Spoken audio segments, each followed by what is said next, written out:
আসসালামু আলাইকুম আরহামতুল্লাহ। যে যেখান থেকে আমাকে দেখছেন এবং শুনছেন সকলকে জানাই আন্তরিক ধন্যবাদ, মোবারকবাদ।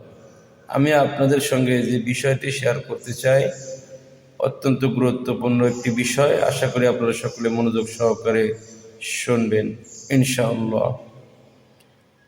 আপনার সামর্থ্য হয়েছে আপনি কোরবানি দিবেন, ভাগও দিতে পারেন, একা একাও দিতে পারেন।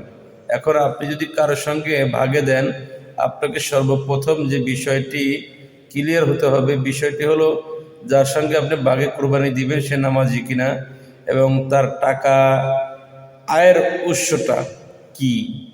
সে কি হালাল পথে টাকা আয় করে নাকি হারাম পথে টাকা আয় করে, ব্যক্তি কেমন, সৎ চরিত্র, এগুলি দেখে শুনে আপনাকে করতে হবে, সিদ্ধান্ত নিতে হবে যে আপনি তার সঙ্গে কোরবানি দিবেন কি দিবেন না।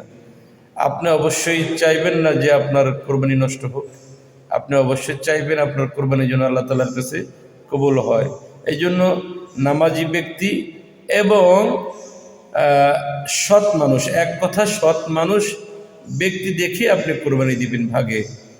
আর তা না হলে আপনি একা একা দেন, প্রয়োজনে ছোট হোক একা দেন। কিন্তু যদি আপনি ভাগে যার সঙ্গে কোরবানি দিলেন যদি সে অসৎ হয়ে থাকে, নামাজি না, তার টাকা আয়ের উৎস ভালো না, আপনি তার সঙ্গে কোরবানি দিলে তার কোরবানি তো হবেই না, আপনারটা হবে না, নষ্ট হয়ে যাবে।